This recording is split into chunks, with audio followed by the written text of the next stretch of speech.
رحم اللہ من قرأ الفاتحہ.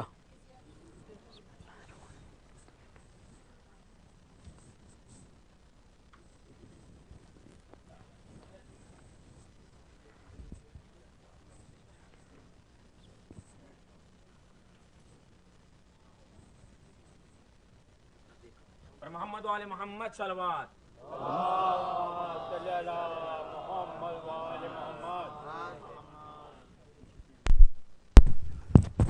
بسم اللہ. دیگر صلوات.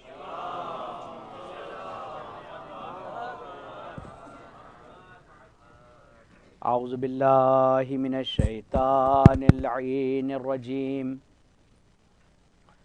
بسم اللہ الرحمن الرحیم. الحمد للہ الذی ہدانا لہذا وما كنا لنہتدی لولا ان ہدانا اللہ. لقد جاءت رسل ربنا بالحق. ثم الصلاة والسلام على اشرف الانبیاء والمرسلین سیدنا و نبینا و شفیعنا و حبیب قلوبنا و طبیب نفوسنا مولانا و مولا الکونین جد الحسن والحسین ابی القاسم مصطفیٰ محمد.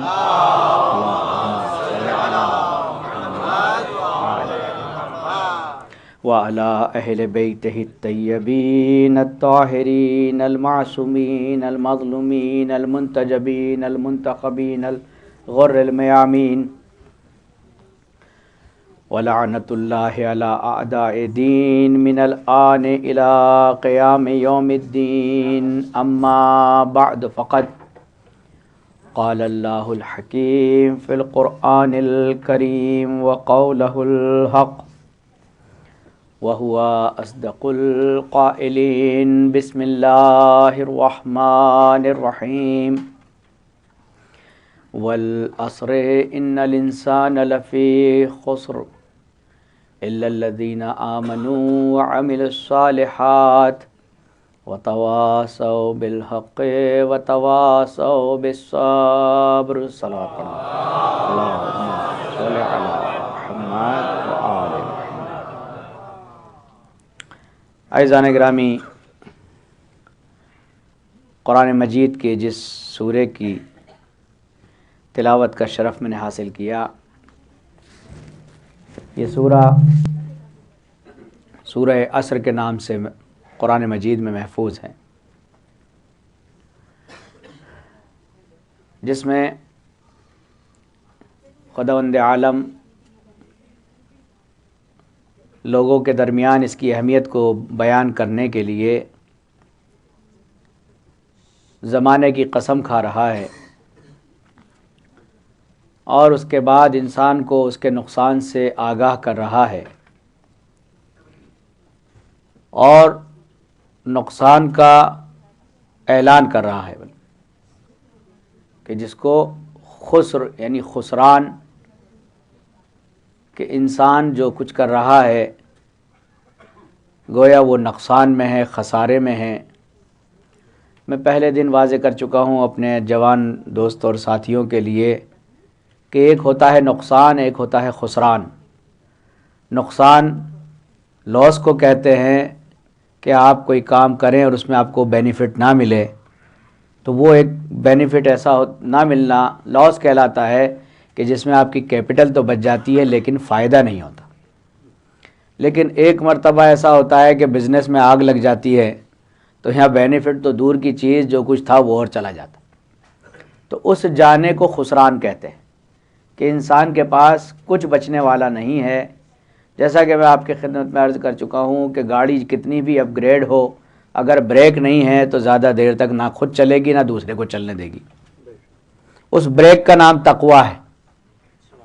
اس بریک کا نام تقویٰ ہے کہ انسان عبادت کر رہا ہے تو اس عبادت کا صحیح رزلٹ ہو، کنٹرول میں ہو، تاکہ عبادت اطاعت رہے، عادت نہ بن جائے.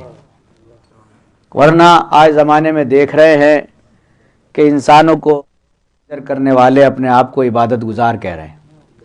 ایک بھائی دوسرے بھائی کو ایک انسان دوسرے انسان کو خون کا پیاسا ہو رہا ہے اور نام دیا جا رہا ہے شریعت کا۔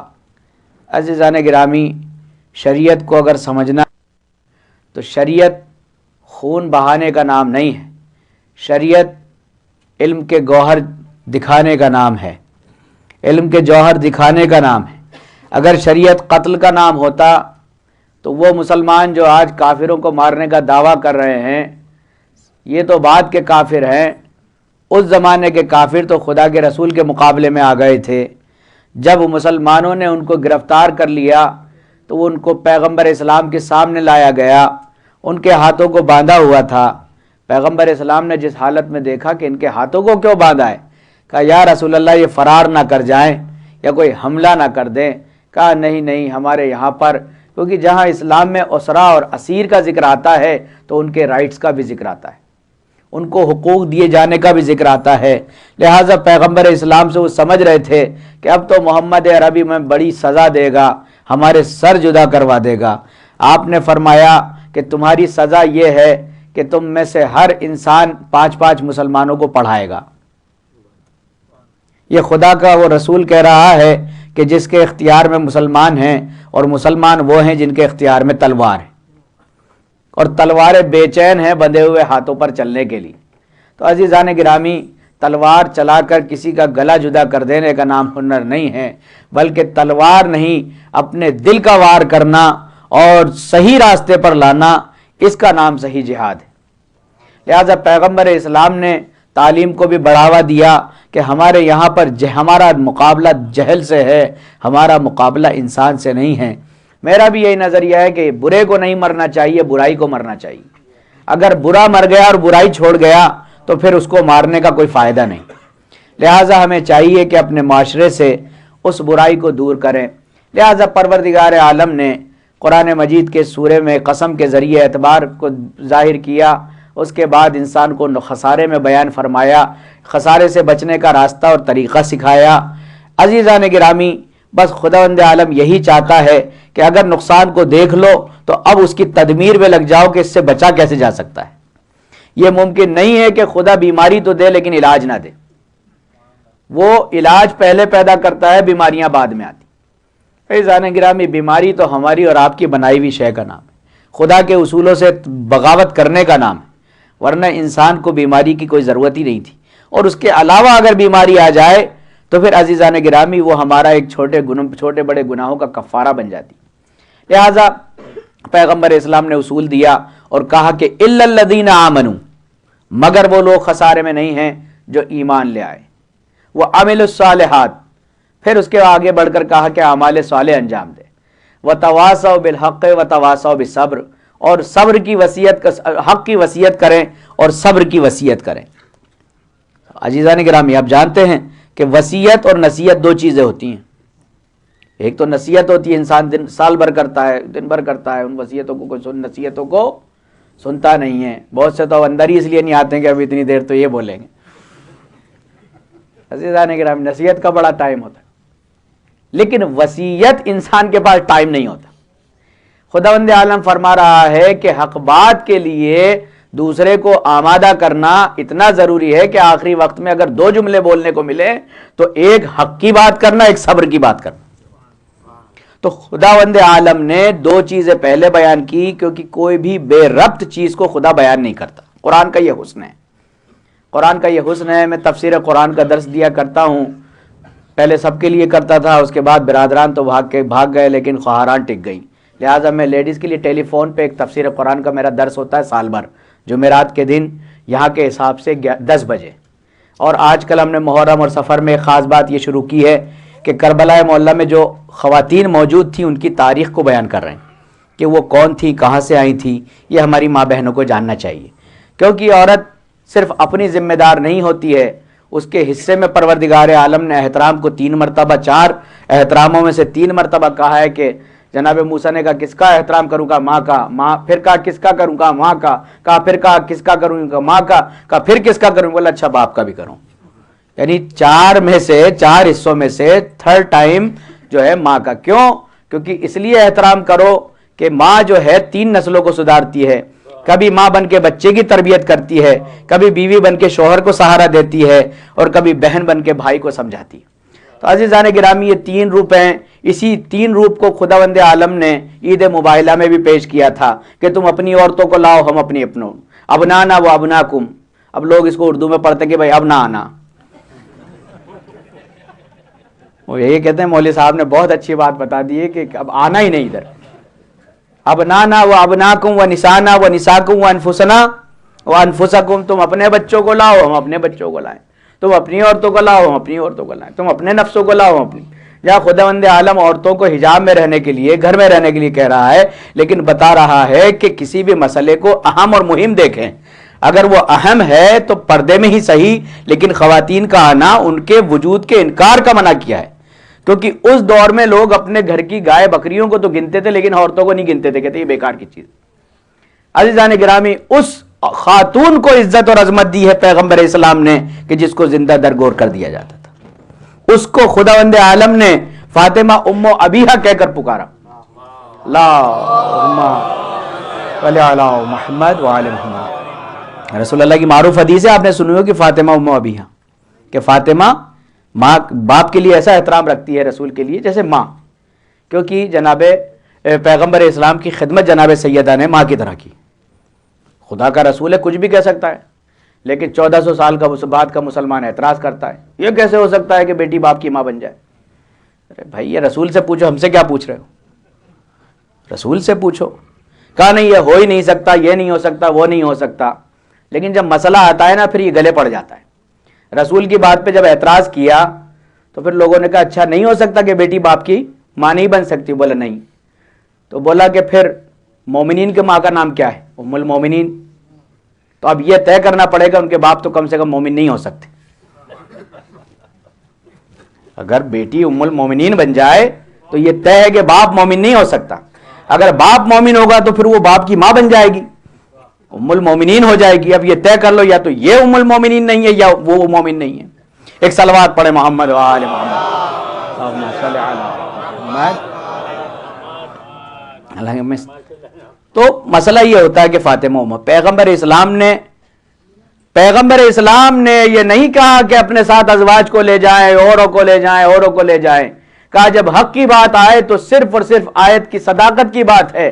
بچوں میں حسن اور حسین کو لیا، عورتوں میں جناب فاطمہ کونین کو لیا، اور نفسوں میں امیر المومنین کو لیا، اور لے جانے کے بعد چلے، اور اسی وجہ سے پیغمبر اسلام سے مقابلے کے لیے نصرانہ نجران بھاگ گئے۔ انہوں نے کہا کہ جو ہم صفت کتابوں میں دیکھ رہے ہیں، وہ بہت بڑی کتاب لے کر آئے تھے، اس صحیفہ اس میں لکھا ہوا تھا، اس کا نام تھا جمع، اس کتاب کا نام تھا، اس میں انبیاء کی صفات لکھی تھی۔ اس کتاب میں لکھا تھا کہ اگر دیکھو کہ وہ آدمی جس سے مقابلہ کر رہے ہو اپنی قوم کو لیا ہے تو سمجھنا بادشاہ ہے، اور اگر قوم کو نہ لائے اور بھیڑ بھاڑ کو نہ لائے تو سمجھ لینا وہ نبی ہے۔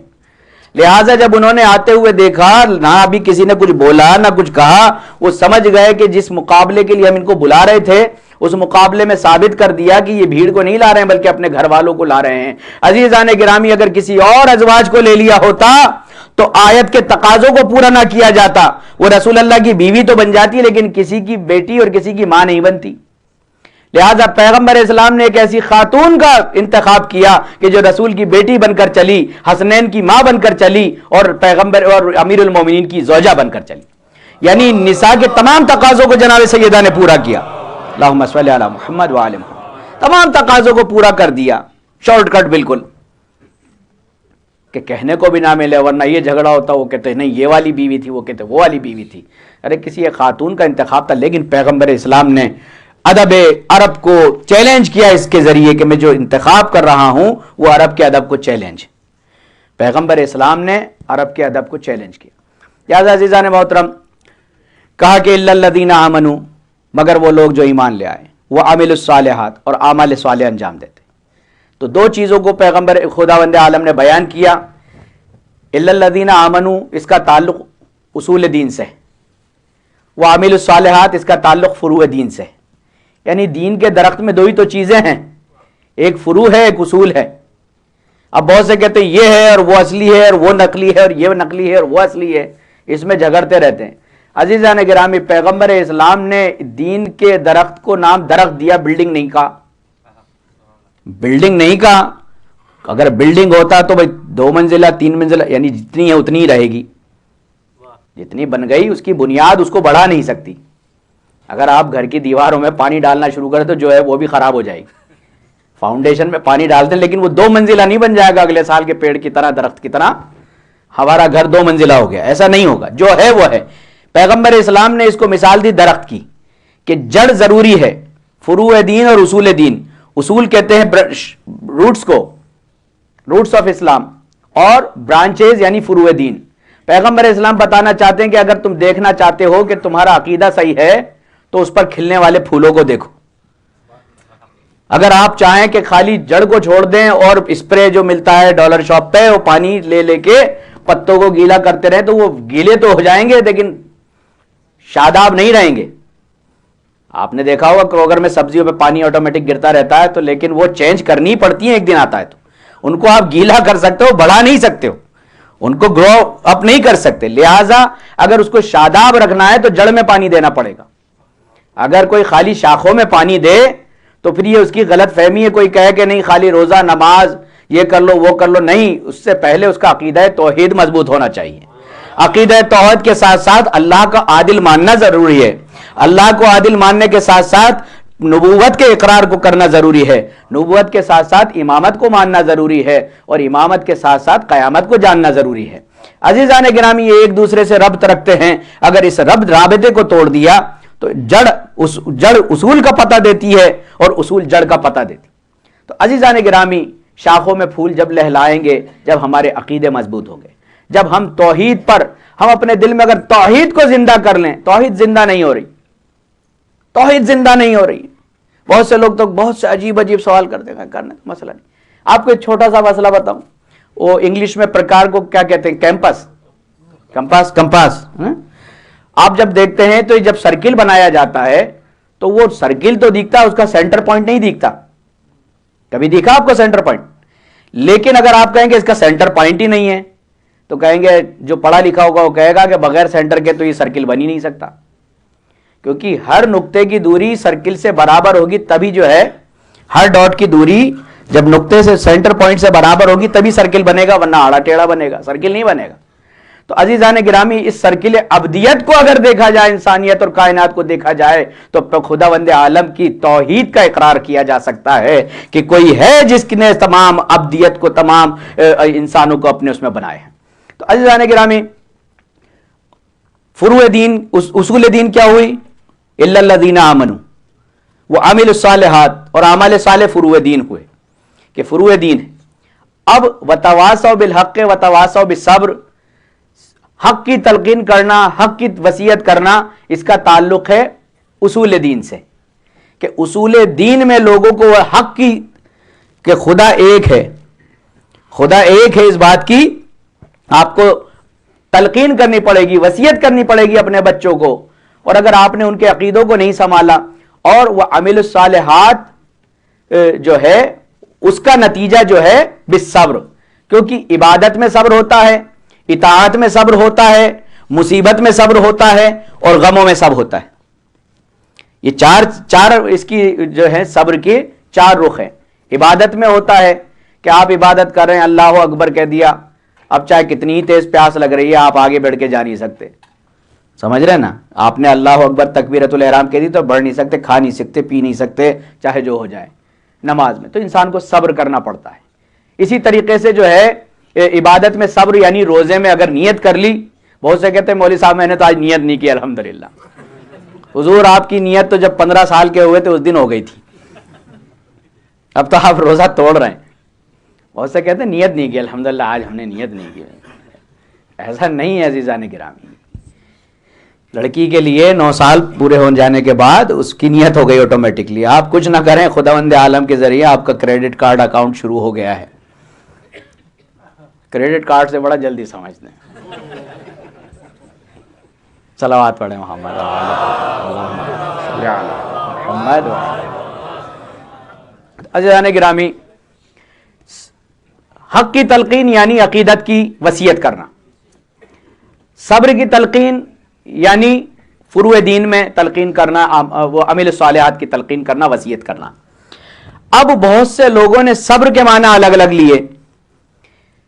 ایک طبقے نے کہ جس نے اپنی دنیا کو اپنی زندگی کو بڑا آسائش کا بنا دیا, اس نے صبر کے میننگ نکالے کہ دیکھو حکومتیں جو کچھ کہیں آنکھیں بند کر لو, قرآن تو خود کہہ رہا ہے صبر کرو, یعنی جو کچھ ہو رہا ہے ہونے دو, صبر کرو. ایک طبقے نے صبر کے معنی یہ لیے. ایک طبقے نے صبر کے معنی لیے کہ آنسو نہ بہاؤ, شجاع بن جاؤ. کیسے شجاع؟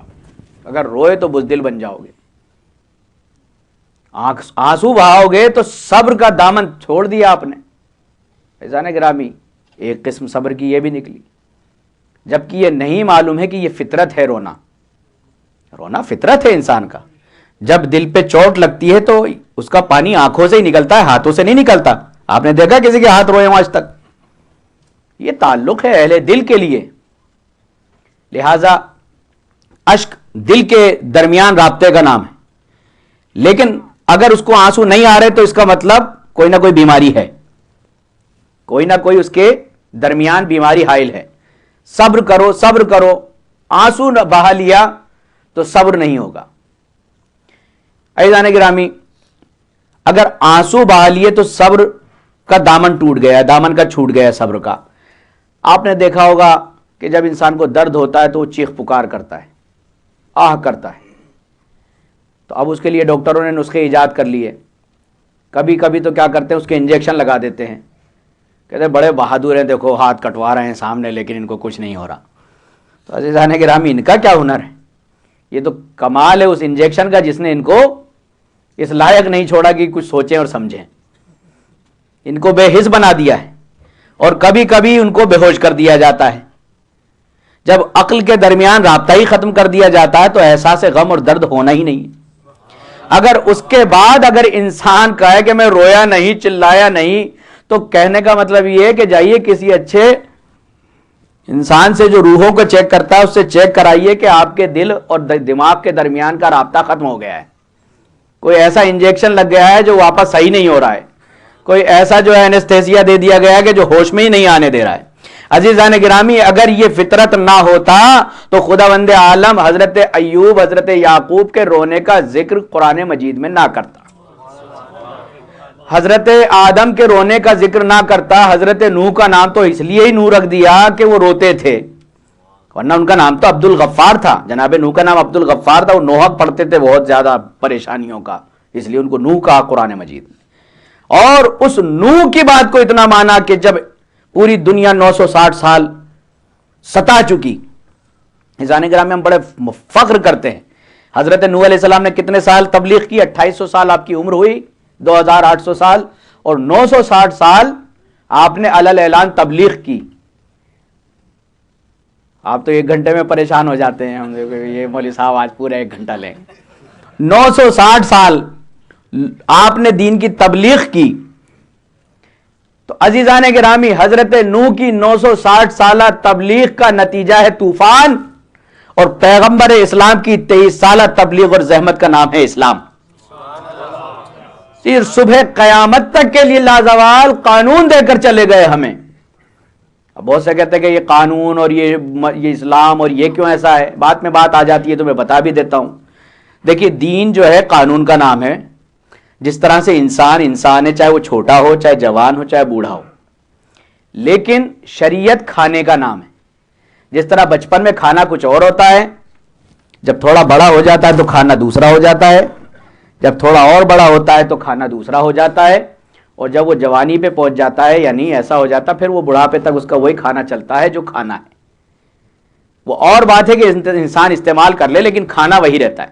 اسی طریقے سے حضرت آدم کے زمانے میں انسانیت کا بچپنا تھا, لہذا شریعت کے احکامات اتنے ہی تھے جتنے ان کو بتائے اور سکھائے جاتے تھے.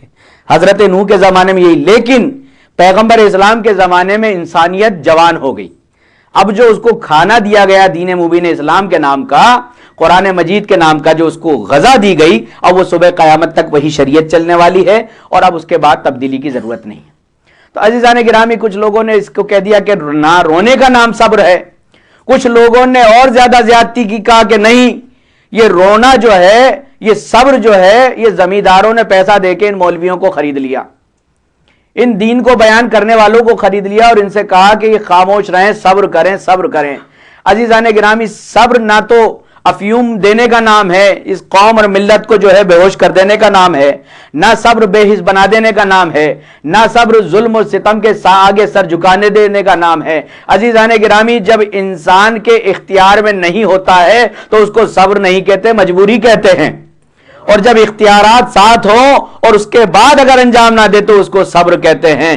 عزیزان گرامی، بہت سے لوگ تو ویسے ہی شامل ہو جاتے ہیں صابرین میں، ایسا نہیں ہے کہ صبر کرنے والوں، کیونکہ خداوند عالم نے مسلمانوں کو اس کی بڑی تلقین بھی دی ہے اور اس کی طرف بڑی طرف متوجہ بھی کیا ہے، اور اس کے سلسلے میں قرآن مجید نے ایک آیت بھی بیان کی ہے، ان یکن منکم 20 صابرون یغلبوا 200، اگر تم میں 20 صبر کرنے والے جمع ہو جائیں تو 200 پہ بھاری ہیں۔ قرآن کہتا ہے 200 پہ بھاری ہے 10 ٹائم۔ اس کے بعد ایک اور آیت آئی پھر کہا ان یکن منکم مئتن یغلب الفا من الکفر، اور اگر تم میں جو ہے اگر تم میں 100 صبر کرنے والے جمع ہو جائیں تو 1000 پہ بھاری ہیں۔ اب اس سے زیادہ بھی قرآن بتاتا ہے، 2000 بتا، چونکہ عربوں کو 1000 سے زیادہ کی گنتی نہیں آتی تھی، سمجھ رہے نا، اس لیے ان کو ریپیٹ کیا جاتا تھا 70,000، یعنی ان کو 1000 مرتبہ جو ہے ان کو بنایا جاتا تھا۔ اور یہ حسن ہے، آپ چاہے جتنی گنتی گن لیں، خدا کی وحدانیت سے الگ نہیں ہے۔ 2 ہیں تو اس میں ایک 2 ملیں جب 2 بنائیں، 3 ہے تو 3 یونٹ ایک کر کے بنائے تو 3 بنائے، جتنے بھی بناتے جائیں خدا کے وجود سے خالی آپ کا عدد نہیں رہ سکتا۔ اور اس عدد کی بات آ گئی تو ایک شخص آیا، مولا کائنات فرما رہا ہے ادعونی، امام فرما رہے سلونی قبل ان تقفدونی، لوگ پوچھ رہے ہیں کہ ہمارے بال کتنے ہیں سروں پہ، ہمارے یہ کتنا ہے، ہمارے وہ کتنا ہے، بڑے عجیب و غریب سوالات کر رہے ہیں۔ مولا اگر بتا بھی دیتے تو 1000 سے زیادہ تو گننا ہی نہیں جانتے تھے، اگر ان کو بتا بھی دیا جاتا تو اسی دوران ایک میتھمیٹیشین تھا، عیسائی تھا، گزر رہا تھا، اس نے کہا یہ کام کا آدمی ہی کچھ بتا سکتا ہے۔ انہوں نے کہا کہ کوئی ایسا عدد ہے کہ جو 3 سے اور 4 سے 2 سے اور 3 سے جو ہے پورا اس میں چلا جائے۔ تو مولا نے کہا کیوں نہیں ہے؟ کہا کہ کیا؟ کہا کہ اگر سال کے دنوں کو سال کے ہر مہینے کو 30 دن کا مان لیا جائے تو جو عدد آئے گا وہ کیا ہوگا؟ اس نے کہا کہ 360 آئے گا۔ اگر سال کا ہر مہینہ 30 دن کا ہو تو کتنا آئے گا؟ 360۔ امام نے فرمایا کہ اس کو ہفتے سے جب ملٹی پلائی کرو گے تو جو عدد آئے گا وہ ایسا ہوگا کہ جس کو 2 سے بھی آپ ڈیوائیڈ کر سکتے ہیں، 3 سے بھی ڈیوائیڈ کر سکتے ہیں، 4 سے بھی ڈیوائیڈ کر سکتے ہیں، یعنی تقریباً 2520 2520 عدد آتا ہے۔ آپ اس کو چیک کریے گا، اس کو آپ 2 سے ڈیوائیڈ کریں، 3 سے کریں، 4 سے کریں، 5 سے کریں، وہ سب ہو جائے گا۔ تو عزیزان گرامی، جو جاننے والے تھے، جو جاننا چاہتے تھے، وہ اس زمانے میں بھی پیغمبر اسلام کی جانشین سے سیکھ کر چلے گئے۔ تو معلوم یہ ہوا کہ صبر کے لیے نہ تو اس کا نام ہے پروردگار عالم کیا کہہ رہا ہے کہ صبر کرنے والے بزدل نہیں ہیں، نشے والے نہیں ہیں، بے حس نہیں ہیں، بلکہ اگر صبر کی طاقت مل جائے تو پروردگار عالم اس کی 10 ٹائم طاقت بڑھا دیتا ہے۔ یعنی عدد یہی بتا رہا ہے نا کہ اگر آپ 20 ہو تو 200 کا مقابلہ، اگر 100 ہو تو 1000 کا مقابلہ 10 ٹائم بڑھا رہا ہے، اور اگر بہت ہی کمزور ہو اس کے باوجود بھی 1000 آدمی 2000 سے مقابلہ کر سکتے ہیں۔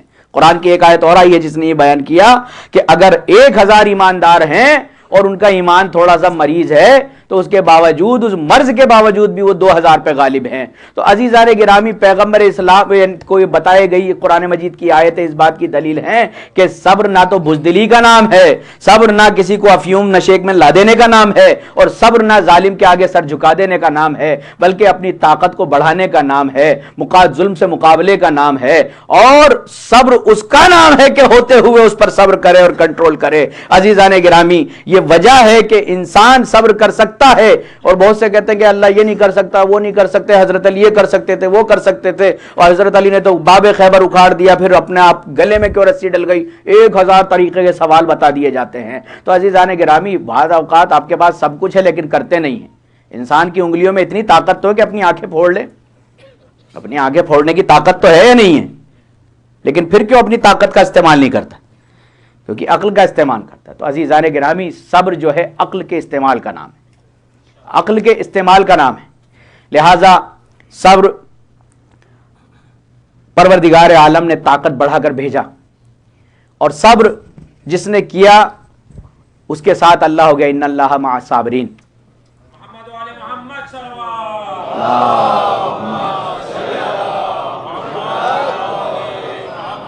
آپ تھوڑا تھوڑا آگے تشریف لیں.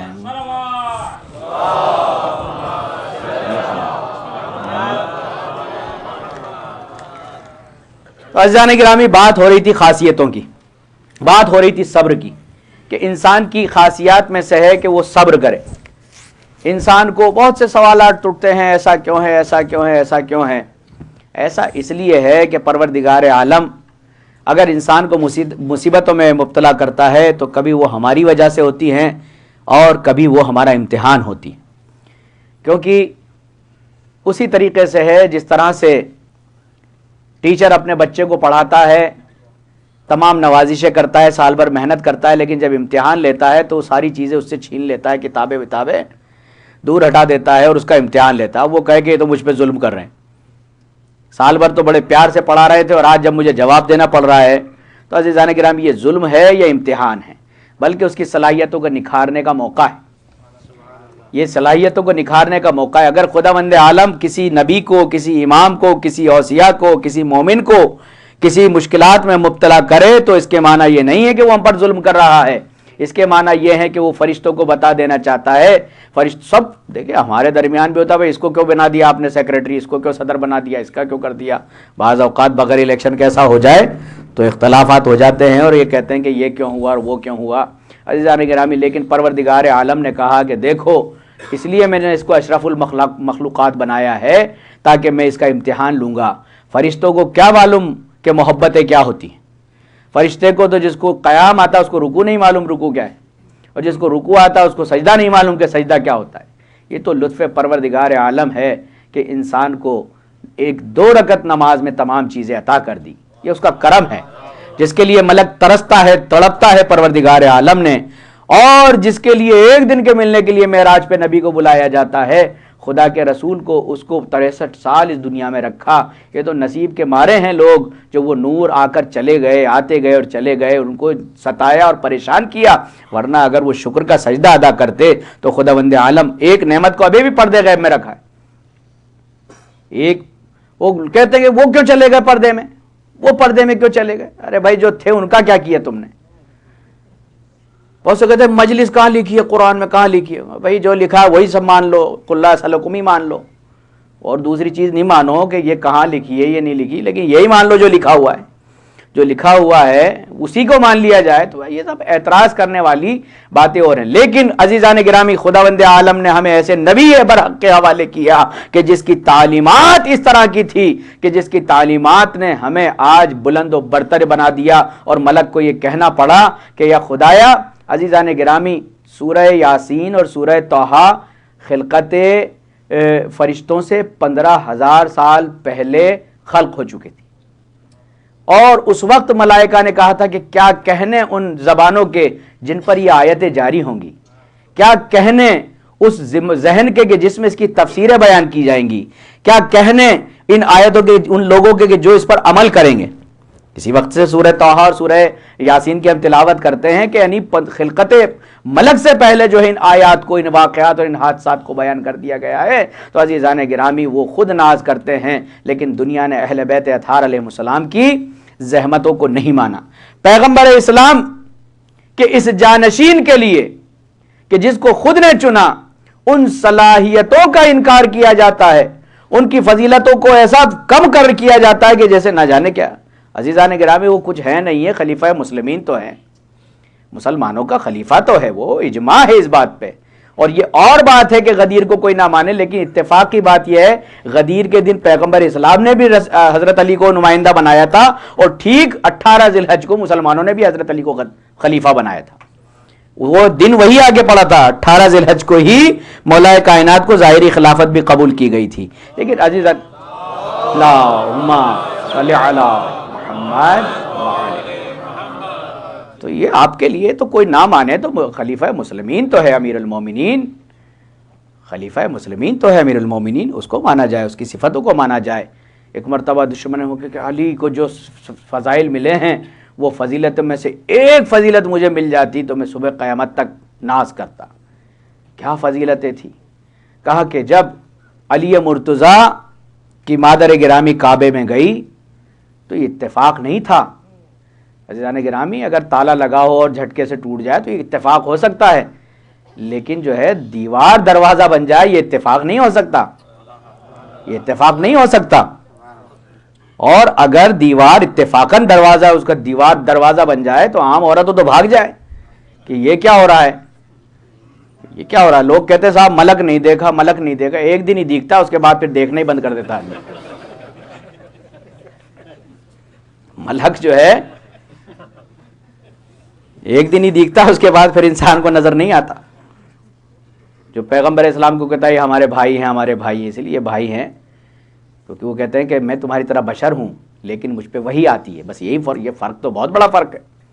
فرشتہ آتا ہے اور ہمارے پاس آتا ہے تو ان کے پاس آتا ہے تو علم بن جاتا ہے، ان کے پاس آتا ہے ہمارے پاس آتا ہے تو گرام کچھ باقی نہیں بچتا اس کے کیا کرنا ہے آگے۔ صلوات، اس سے پہلے کوئی آئے اللہم صلی علی محمد وعلی محمد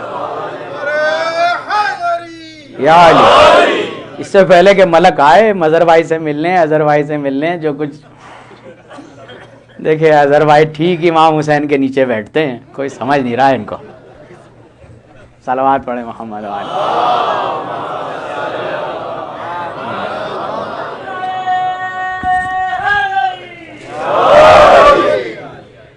تو عزیزان گرامی، اس سے پہلے کہ ہماری آنکھیں بند ہوں لیکن ہم ان کے حوالے کر دیے گئے کہ جن کو آخرت بھی معلوم ہے، دنیا بھی معلوم ہے۔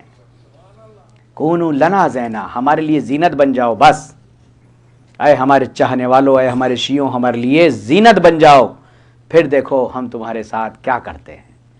اپنے دل میں نور کا نقطہ روشن رکھو۔ عزیزان گرامی، جب آئینہ ایک ہوتا ہے تو تصویر ایک نظر آتی ہے، جب آئینہ ٹوٹ جاتا ہے، ٹکڑے ٹکڑے ہو جاتا ہے تو دیکھنے والا تو ایک ہی ہے لیکن پھر اس میں بہت سارے دیکھتے ہیں، بہت سارے دیکھتے ہیں نا۔ اس شیعت کا حسن یہ ہے کہ ہم ایک ہیں، ہماری ولایت کے تار ملے ہوئے ہیں، ہم سب ایک ہیں۔ اس ولایت کے شیشے کو نہ توڑیں، الگ الگ فریم میں علی کو نہ دیکھیں بلکہ آئینہ قلب میں علی مرتضیٰ کو یکساں دیکھیں، کیونکہ ایک ہی چیز کے کئی رخ اور کئی روپ ہو سکتے ہیں لیکن چیز ایک ہی ہے۔ بہت سی مرتبہ ہوتا ہے کہ ایسا کہ کئی رخ ہو جاتے ہیں، اور اتحاد میں جو فائدہ ہے وہ اختلاف میں نہیں۔ جب تنہا کھڑے ہو کے مانگتا ہے تو لوگ کہتے ہیں بھیک مانگ رہا ہے، اور مل کے مانگتے تو کہتے ہیں اپنے رائٹس کے لیے لڑ رہے ہیں۔ نے دیکھا ہے اپنے، جب تنہا مانگنے چلا جاتا تو کہتے ہیں یہ بھیک مانگ رہا ہے، اور جب مل جل کے مانگتے تو کہتے ہیں بھائی یہ اپنے رائٹس کے لیے لڑنے آئے، یہ کیا کر رہے ہیں، یہ کیوں کھڑے ہیں، کہا یہ اپنے رائٹس کے لیے لڑ رہے ہیں۔ تو عزیزان گرامی، اتحاد میں بہت طاقت ہے، اور ہماری ولایت کے تار مولا متقیان سے ملے ہوئے ہیں، ہم سب ان کے اولاد ہیں، ان کے فرزند ہیں، فاطمہ زہرا کی دعاؤں کا اثر ہیں۔ وہ علی کہ جس کی فضیلت میں یہ کہ ماں اگر جائے دروازہ در بن جائے، اور اس کے بعد آغوش پیغمبر میں آنکھیں کھولے۔ حضرت علی نے جب آنکھیں کھولی تو حضرت علی کا سر زانو پیغمبر پہ تھا، رسول اللہ نے جب آنکھیں بند کی تو آپ کا سر حضرت علی کے زانو پہ تھا۔ عزیزان گرامی، حل جزاء الاحسان الا الاحسان چل رہا ہے۔ اے خدا کے رسول، آپ نے مجھے وہ عزت دی ہے، آپ نے مجھے جانشین بنایا ہے تو میں حق ادا کروں گا۔ اور عزیزان گرامی، یہ محبت میں نہیں ہو رہا، یہ تو وہی ہے جو وہی بولتی ہے، یہ وہی بولتا ہے جو وہی بولتی ہے۔ پیغمبر اسلام ہر کچھ نہیں بولتے ہیں کہ جو میں نے چاہا ان نے کہا، نہیں نہیں، یہ وہی بولتے ہیں جو وہی بولتی، وہی ہوتا ہے جو منظور خدا ہوتا ہے، اس کے علاوہ کچھ نہیں بولا جاتا۔ لہٰذا پیغمبر اسلام وہی بولتے ہیں جو وہی بولتی ہے۔ اب آپ نے حضرت علی علیہ السلام کو نسبت دی تو کیا کہا، یا علی انت بمنزلتی ہارون من موسیٰ الا لا نبی بعدی، اے علی تمہیں وہی نسبت ہے جو ہارون کو موسیٰ سے تھی، لیکن فرق یہ ہے کہ وہ جو ہے، فرق یہ ہے کہ میرے بعد اب کوئی نبی آنے والا نہیں۔ یہ اعلان پیغمبر اسلام کر گئے، اور ہم سر آنکھوں پہ مانتے ہیں کہ ہمیں نبی ماننے پہ تو گھاٹا ہے۔ لوگ کہتے ہیں نبی بنا لیا علی کو، ہم تو نبی بنائیں گے تو گھاٹا، کیونکہ پیغمبر اسلام سے بڑا تو نبی اب کوئی ہو نہیں سکتا۔ لیکن جب سلسلہ اولیاء کا آئے گا، وصیہ کا آئے گا، تو اس میں سرداری ہوگی۔ لہذا پیغمبر اسلام تو خود لازوال قوت اور طاقت کا نام ہے، تمام انبیاء کے تاج کا نام ہے، اس کا جانشین اور پھر فرما رہے ہیں عزیزان گرامی، قرآن میں بڑا لطف آئے گا اگر قرآن پڑھیں گے تو قرآن کہتا ہے نون والقلم وما یسطرون، قلم کا ذکر ہوا ہے نا، قلم کا ذکر قرآن میں ہوا ہے۔ اب قلم کیا ہے؟ ایک پہلے لکڑی کا ہوتا تھا، آپ کو دیکھا ان بچوں نے پتہ نہیں دیکھا، ان کو دکھائیے گا، لیکن اب بھی جو نب ہوتا ہے انک پین، اب تو ڈاٹ پین ہوتے ہیں، ان کو کیا پتا کیا ہوگا۔ لہٰذا جب قلم ہوتا ہے تو اس قلم میں کیا کرتے ہیں، اس کو پہلے تھوڑا آڑا کاٹتے ہیں تاکہ خوبصورتی لکھنے میں آئے، آڑا کاٹتے نہیں کاٹتے، پھر اس کے بعد اس میں چھوٹا سا کٹ لگا دیتے ہیں۔ تو خداوند عالم نے ایک نور کو کٹ لگایا نبوت اور امامت میں، اور اس میں تھوڑا سا چھوٹا اور بڑا کیا، بڑے کو نبوت بنا دیا، چھوٹے کو امامت بنا دیا۔ عزیزان گرامی، اس نے جو خوبصورتی سے تاریخ انسانیت کو لکھا ہے، نصیب انسانیت کو لکھا ہے، اس نبوت اور امامت نے لکھا ہے، اور کہا کہ اگر ان سے دونوں سے ملے رہو گے تو سمجھ لینا مجھ سے ملے ہو۔ علی کے عدد ہیں 110 اور نبی کے عدد ہیں 92، وہ 92 پلس 110 کو کریں گے تو 210 عدد آتا ہے، 202 عدد ہے رب کا۔ جب دونوں کو ملائیں گے، علی اور نبی کو، نبوت کو اور امامت کو ملائیں گے، علی اور نبی محمد کو ملائیں گے تو اس کا عدد آئے گا ٹوٹل 202، اور 202 جو ہے رب کا عدد ہے۔ اور رب کہتے ہیں تربیت کرنے والے کو، رب جو ہے تربیت کرنے والے کو کہتے ہیں، دو طرح کے ہوتے ہیں، ایک ٹیچر ہوتا ہے اور ایک ہوتا ہے کوچ، کوچ کو کہتے ہیں رب۔ خداوند عالم نے قرآن کی سب سے پہلی آیت میں کہا اقرا بسم ربک الذی خلق، کہ پڑھو اپنے اس رب کے نام سے جس نے تمہیں خلق کیا ہے۔ تو معلوم یہ ہوا کہ خداوند عالم نے صرف خلق نہیں کر دیا ہے بلکہ ہمیں پڑھایا بھی ہے، تربیت بھی دی ہے۔ پروردگار عالم نے ان کو تربیت دی ہے تاکہ یہ ہمیں تربیت دیں، ان کو تربیت شدہ بنایا ہے، علم تکوینی دے کر بنایا ہے۔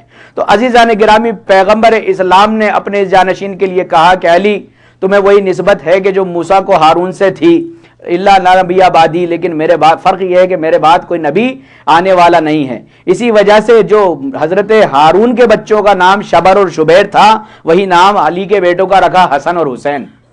حسن اور حسین جو نام ہے اس کو ہبری زبان میں کہتے ہیں شبر اور شبیر، ہمارے یہاں شبر اور شبیر کہتے ہیں نہیں، اب اس کو جو ہے شبر اور شبیر کہنے، لیکن شبر اور شبیر کہتے ہیں، یعنی شبر یعنی بڑا نیکی کرنے والا، شبیر یعنی ان میں سے چھوٹا نیکی کرنے والا ہے۔ تو دونوں، چھوٹی نیکی کرنے والا نہیں، دو بھائی ہوں ان میں سے ایک بڑا ایک چھوٹا، تو کوئی بڑا والا ہے نیکی کرنے والا، یہ چھوٹا بیٹا ہے جو نیکی کرنے والا ہے۔ تو شبر اور شبیر کے وزن پر عربی میں حسن اور حسین اس کو کہتے ہیں۔ حسین لکھ کے تو دیکھو حسین ہے کہ نہیں، حسین لکھ کر تو دیکھو حسین ہے کہ نہیں۔ جواب کعبہ بشر نے کئی بنا ڈالے، حدیث گھڑ لی صحیفے وسیع بنا ڈالے، نبی کے عہد میں جھوٹے نبی بنا ڈالے، غرض نہ چھوڑا کسی کو سبھی بنا ڈالے، نبی کے عہد میں جھوٹے نبی بنا ڈالے، غرض نہ چھوڑا کسی کو سبھی بنا ڈالے۔ بشر سے مثل شاہ مشرقین بن نہ سکا، خدا بنا لیے لیکن حسین بن نہ سکا، خدا بنا لیے لیکن حسین بن نہ سکا، خدا بنا لیے لیکن حسین بن نہ سکا۔ حسین عظمتوں کا نام ہے، لہٰذا پیغمبر اسلام نے کہا کہ علی تمہاری منزل وہی جو ہارون اور موسیٰ میں تھی، ان کے بچوں کا بھی وہی، ان کے بچوں کو اپنے بچے کہا، پیغمبر اسلام نے ان کی اولاد کو اپنی اولاد کہا۔ مولا کائنات اس ذات کا نام ہے کہ یہ فضیلتیں کسی کو نہیں مل سکتی۔ شجاعت کی فضیلت آپ بنا سکتے ہو، کوئی بھی شجاع ہو سکتا ہے دنیا میں، کوئی بھی سخی ہو سکتا ہے، کوئی بھی پڑھا لکھا ہو سکتا ہے، لیکن رسول کا سر ان کے آخری وقت میں ان کے زانوں پہ رہے، یہ کہاں سے لائے گا؟ یہ تو کہیں سے نہیں لا سکتا نا، اور اگر کر دے تو پیدا ہو کے رسول کی آغوش میں نہیں آ سکتا۔ پہلی بات تو پیدا ہونا ہی خود کے اختیار میں نہیں ہے، اور اگر اختیار لے بھی آئے تو پھر پیغمبر اسلام کا لوٹانا اختیار میں نہیں ہے، اور اگر وہ بھی آئے تو خانہ کعبہ اختیار میں نہیں ہے، اور خانہ کعبہ بھی لے آئے تو پھر وہ دیوار بننا اختیار میں نہیں ہے۔ عزیزان گرامی، جب جو کہتے ہیں کہ صاحب یہ تو اتفاق تھا اتفاق تھا اتفاق تھا، جب اتفاقات نے جمع ہو کے یہ حال بنا دیا مسلمانوں کا، تو جب اختیار آئے گا تو کیا ہوگا؟ صلوات پڑھیں محمد و آل محمد۔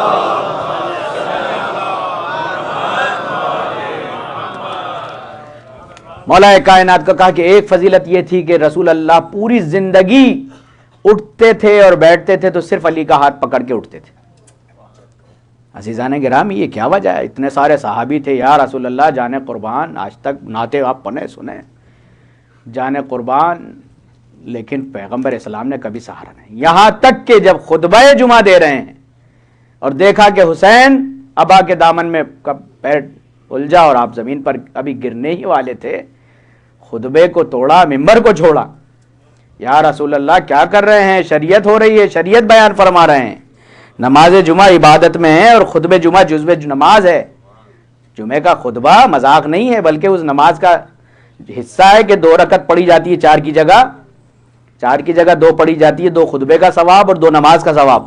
پیغمبر اسلام نے یہ تمام بات کیا پیغمبر اسلام کو کون سمجھائے گا؟ وہ تو خود سمجھانے آئے تھے، خطبے کو توڑا، ممبر کو چھوڑا، ورنہ کہہ دیتے تھے ابو ذر سنبھال لو، سلمان سنبھال لو، فلاں سنبھال لو، کوئی بھی سنبھال لیتا، بچہ ہے۔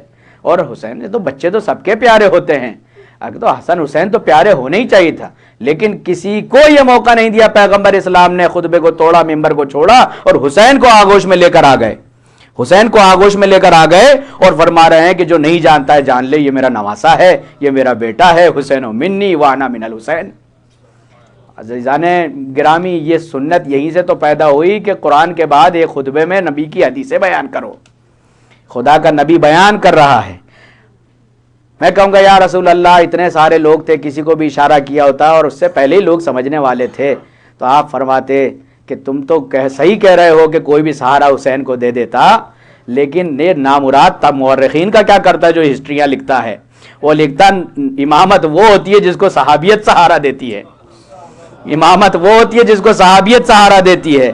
پیغمبر اسلام اس تمام دروازوں کو ہی بند کر دینا چاہتے تھے، پیغمبر اسلام ان دروازوں کو بند کر دینا چاہتے تھے، کہا کہ نبوت امامت کا سہارا ہے اور امامت نبوت کا سہارا ہے، اور یہاں تک کہ پیغمبر اسلام نے یہ فرما دیا تھا کہ میرے مرنے کے بعد مجھے غسل و کفن صرف علی دیں گے، اگر کسی نے غسل و کفن دیا تو ان کو نابینا کر دیا جائے گا۔ خدا کا رسول کبھی اتنی ٹائٹ لینگویج نہیں بولتا تھا، بڑی یہ رحمت للعالمین تھا۔ عزیزان گرامی اگر کچھ کہہ رہا ہے تو اس کے معنی یہ ہے، خدا کی قسم مسلمانوں کو احسان فراموش نہیں ہونا چاہیے، نہ جانے کتنوں کو اندھا ہونے سے علی نے بچا لیا۔ صلوات پڑھیں محمد و آل محمد پر، اللہم صلی علی محمد و آل۔ تمام احادیث، تمام تاریخ کی کتابیں میں اٹھا کے دیکھ لیں، تمام ہمارے برادران کی کتابیں گواہ ہیں اس بات کی کہ رسول اللہ نے فرمایا کہ اگر کسی نے مجھے میرے جسم کو دیکھ لیا تو وہ نابینا ہو جائے گا، اور دونوں قسم کا نابینا ہو جائے گا۔ عزیزان گرامی کوئی دشمنی میں تھوڑی نہلانے آ رہا تھا، کوئی پیار میں تو نہلانے آ رہا تھا، غسل دینے لیکن یہ تو پیار کا یہ مسئلہ ہے۔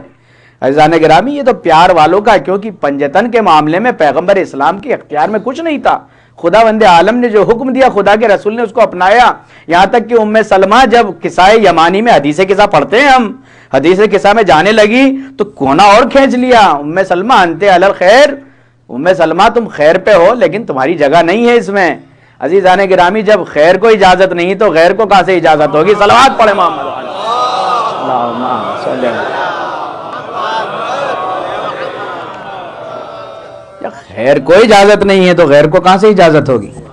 تو آپ عزیزان گرامی یہ معمولی بات نہیں ہے، اس کا ہر قول، ہر فعل، ہر تقریر شریعت کا ذمہ داری کا نام ہے، لہٰذا خداوند منان کسی بھی ایسی ذات کو اس طرح سے نہیں بتا سکتا۔ ہاں یہ کہہ دے گا سلمان منا اہل البیت، لیکن اہل بیت ہی نہیں کہا۔ سلمان کو جو ہے قصہ یمانی میں نہیں آنے دیا، سلمان کو جو ہے مقابلہ مباہلہ میں نہیں لے کر گئے۔ اس بات کی دلیل ہے کہ یہ وہی ہیں کہ جو وہی بولتی ہے، یہ وہی کرتے ہیں جو وہی بولتی ہے۔ عزیزان گرامی مولا کائنات کی فضیل کمالات، ایک بیٹی نبی کی ایک بیٹی، اس کو بھی پیغمبر اسلام نے علی کے حوالے کیا، کہا کہ اتنی بڑی فضیلت ہے، اتنی بڑی فضیلت ہے۔ بہت سے لوگ اعتراض کرتے ہیں کہ رسول اللہ نے دوسری بیٹیاں کیوں لے لی، دوسری جگہ اچھے چھوٹے موٹے خاندانوں میں شادی کیوں کر لی؟ عزیزان گرامی یہ ون وے ٹریفک کرنے کے لیے کی کہ رسول جس کی بیٹی لے لے گا اس کو دے گا نہیں، یہ ون وے ٹریفک کیا گیا ہے کہ جس کی بیٹی لے لے گا اس کو دے گی نہیں، اس خاندان کی بیٹی نہیں جائے گی کوئی بھی۔ اب دنیا ورنہ تاریخ میں جو ہے کچھ بنا سکتا ہے، وہ داماد بھی نبی کو بنا سکتا ہے، بیٹا بھی جب بھائی بنا لیا تو داماد بننے میں کتنی دیر لگتی ہے؟ صلوات پڑھیں محمد و آل محمد، اللہم صلی علی محمد و آل۔ عزیزان گرامی پیغمبر اسلام نے جو کچھ کیا حکمت عملی حکم خدا پر کیا، اور خدا کے رسول نے تمام کی تمام باتیں، اور وہ ماجرا، وہ علم کا ماجرا، وہ تمام کی تمام باتیں، یہ تمام کی تمام باتیں کوئی معمولی نہیں ہیں۔ موقع سب کو دیا گیا، جب عمرو بن عبدود آیا جو 1000 آدمیوں کے مقابلے کا ایک آدمی تھا اکیلا، اور وہ اپنی طاقت دکھانے کے لیے اونٹ کے بچے کو ہاتھ میں یوں اٹھا رہا تھا اور اپنی ڈھال بنا رہا تھا جب کوئی تیر چلا رہا تھا۔ جب لوگوں نے دیکھا کہ یہ اونٹ کے بچے کا یہ حال کر رہا ہے تو ہمارا کیا حال کرے گا، لہٰذا اتنا پیچھے بھاگے کہ وہ بدنصیب عمرو بن عبدود رسیاں اتنا قریب آ گیا کہ رسول اللہ کے خیمے کی رسی اس نے کاٹ دی۔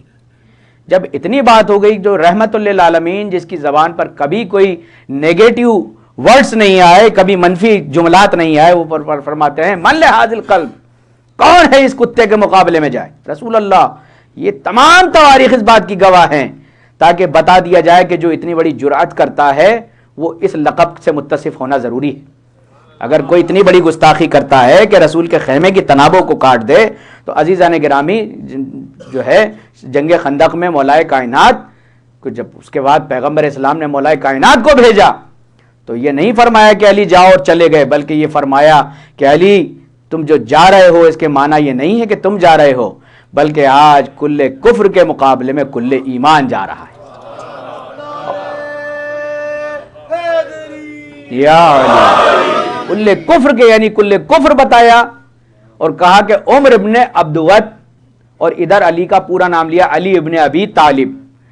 اب جو مسلمان کہتے ہیں کہ یہ وہ نہیں تھے، مسلمان نہیں تھے، یہ نہیں تھے، وہ نہیں تھے، عزیزان گرامی یہ جناب ابو طالب کے ایمان پر شک کرنا کوئی بات نہیں، یہ سیدھا سیدھا یہ ثابت کرنا چاہتے ہیں کہ خدا کے رسول کے جو والد تھے وہ بھی ایمان نہیں لائے تھے، یہ بس منہ سے نہیں کہنا چاہتے، ورنہ وہ دونوں بھائی تھے، اگر ایک نہیں لائے، اگر ایک کا کفر ثابت ہو گیا تو دوسرا بھی کافر، نعوذ باللہ۔ اور قرآن کہہ رہا ہے کہ یہ عہدہ تو کسی ظالم تک پہنچے گا ہی نہیں۔ اس کے بعد فرما رہے ہیں کل کفر کے مقابلے میں کل ایمان جا رہا ہے۔ پیغمبر اسلام، یہ سند بھی علی کے نام ہو گئی۔ جنگ احد میں جب سب چھوڑ کے بھاگ گئے، مولا کائنات کی تلوار ٹوٹ گئی، تو رسول اللہ کی حفاظت میں حضرت علی علیہ السلام اٹھ کے آگے کھڑے ہو گئے کہ کون ہے جو رسول اللہ کی طرف، کیونکہ خدا کا رسول فرار کر جائے تو فرار کر نہیں سکتا، اور اتر کے حملے عام لوگوں کی طرح حملہ نہیں کر سکتا، لہٰذا مسلمان جو ان کی گائیڈنس میں چل رہے تھے وہ تو چھوڑ کے بھاگ گئے تھے غنیمت لوٹنے۔ جب حملہ ہوا تو کیا کرتے؟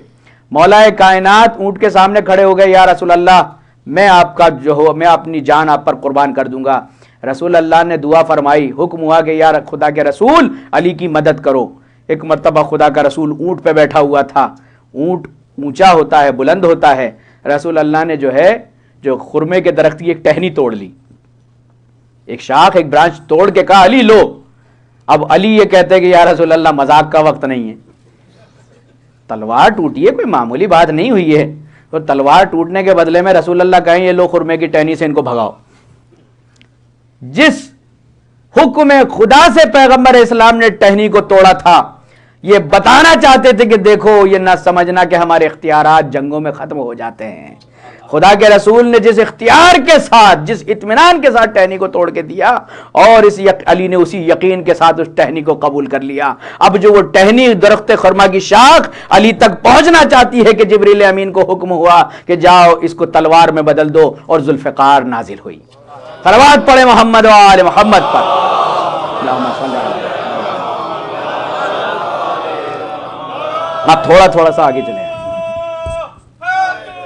تھوڑا آگے چلے جائیں، تھوڑا محمد وآل محمد صلوات۔ اللہم صلی علی محمد۔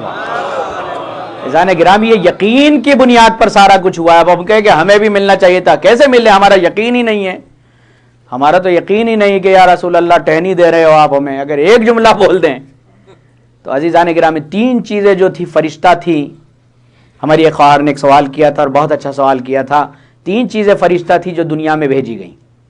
ایک تو حجر اسود، یہ فرشتہ تھا جس کو اس کی نیکیوں کی بنیاد پر حجر اسود بنایا گیا، اور آج عالم اسلام اس کو چومتا ہے، اس کو چومتا ہے، شاگرد علی کو چومتا ہے۔ ملائکہ جو ہیں شاگرد امیر المومنین ہیں، یہ طے۔ دوسری جو چیز ہے جو فرشتہ تھی اور دنیا میں بھیجی گئی وہ ہے ذوالفقار، اور تیسری جو چیز ہے وہ ہے ذوالجناح، جو پیغمبر اسلام کو دیا گیا۔ اس مرکب کو فرشتہ تھی، اس نے تمنا کی، اور خداوند عالم نے اس کی تمنا کو پورا کیا۔ تو 3 چیزیں فرشتہ تھی جو جن کو پروردگار عالم نے ان سے متعلق بنایا، حجر اسود ہوا اور ذوالفقار ہوئی اور ذوالجناح ہوا۔ تو عزیزان گرامی، حجر اسود جہاں لگا ہوا ہے وہ علی کے پیدائش کی جگہ ہے، خدا کا گھر ہے۔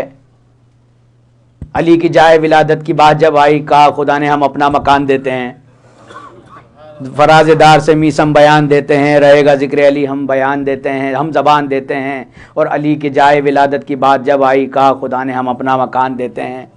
تو عزیزان گرامی، پیغمبر اسلام کا ذوالجناح بھی ان کو ہی ملا، جو پھر اس کے بعد امام حسن اور امام حسین کو ملا، اور یہ امام زمانہ تک پہنچے گا، ہماری جان قربان۔ اور ذوالفقار بھی یہ چیز جو ملی ہے، اب پتہ چلا یہ تینوں ملائکہ پوری رہتی دنیا تک رہیں گے، خانہ کعبہ رہتی دنیا تک رہے گا، سلسلہ امامت رہتی دنیا تک رہے گا۔ اب عام گھوڑا ہوتا تو مر جاتا، ختم ہو جاتا، عام تلوار ہوتی تو وہ بھی کہیں کے میوزیم میں رکھی ہوتی، عزیزان گرامی۔ اور پھر دوسرا یہ کہ تلوار کوئی ہنر نہیں ہے، بلکہ نسلوں کو دیکھ کر کاٹنا ہنر ہے، کیونکہ معصوم، وہ کہتے ہیں کہ جب مولا کائنات نے زمین پر مارا تو جبریل کا پر کیوں آ گیا، ورنہ زمین کٹ جاتی، کیونکہ معصوم کو نقصان نہیں پہنچاتا۔ فرشتہ ذوالفقار بھی فرشتہ اور جبریل بھی فرشتہ، لہذا اس کے پر نہیں کاٹے گئے۔ اور پھر یہی مرحلہ آگے بڑھا تو پیغمبر اسلام کو جو تلوار ذوالفقار ملی، لوگوں کو مال غنیمت ملا، حضرت علی کو ذوالفقار ملی، ادھر جو ہے ایک ضربت جو ہے دونوں جن و ملک اور انسان اور جو ہے ثقلین پر بھاری عبادت ہے، ثقلین یعنی بھاری عبادت، ایسا نہیں ہے عبادت الثقلین، یعنی ثقلین کی عبادت پر بھاری ہو گئی ایک تلوار۔ کیوں؟ کیونکہ یہ اس وقت چلی تھی کہ اس تلوار نے جو ہے رسول کو بھی بچایا اور نماز پڑھنے والوں کو بھی بچایا، نہ نمازی ہوتے نہ نماز ہوتی۔ عزیزان گرامی، اس ذوالفقار نے بچایا پیغمبر اسلام کے اس کے لیے اثار کیے جانے والے کے لیے خداوند عالم نے جو ہے ثقلین کی عبادت پر بھاری رکھا۔ پھر وہی مرحلہ آیا کہ یا رسول اللہ، جب سے پیغمبر اسلام کا لشکر بنا تب سے اس کے علمدار امیر المومنین تھے، 20 سال کی عمر میں آپ جو ہے لشکر کے علمدار تھے۔ اور اس کے بعد جب کبھی مدینہ کے لوگ انصار بھی مل گئے تو اس کے باوجود بھی جو مین علم ہوتا تھا وہ حضرت علی علیہ السلام کے پاس ہوتا تھا۔ ایک صاحب کہنے لگے یہ کیسے ہو سکتا ہے کہ صاحب ہم نے کوئی روایت پڑھی ہے کہ حضرت علی علیہ السلام تمام انبیاء سے پہلے جنت میں جائیں گے۔ بھائی جائیں گے تو بھائی وہ جس کی جنت ہے وہ جانے، میں اور آپ کون ہوتے ہیں؟ کہتے نہیں، کوئی دلیل سمجھ میں نہیں آتی۔ بھائی کیوں نہیں سمجھ میں آتی؟ اتنا تو سمجھ میں آتا ہے کہ ختم مرسلین سب کے سردار ہیں سارے انبیاء کے، پیغمبر اسلام ختم الانبیاء ہیں، مرسلین ہیں۔ جب محشر میں قافلہ جائے گا تو سب سے پہلے انبیاء میں کون ہونا چاہیے؟ پیغمبر اسلام ہوں گے، ان کے پیچھے سارے نبی ہوں گے، سارے امام ہوں گے۔ لیکن جب لشکر چلتا ہے تو علم تو آگے ہی چلتا ہے، علم پیچھے تھوڑی چلتا ہے، علم تو آگے چلتا ہے۔ اب اگر علم آگے چلتا ہے تو یہ افضل اور مفضول کی دلیل نہیں ہے، بلکہ یہ تو اس سعادت کی دلیل ہے کہ جو خداوند عالم نے ان کے اختیار میں دی۔ اس میں اور آپ کیا کر سکتے ہیں؟ لوگوں نے کہا کہ نہیں یا رسول اللہ، علم ہمیں بھی دو تاکہ ہمارا ہاتھ بزی رہے، ہمیں بھی علم دو۔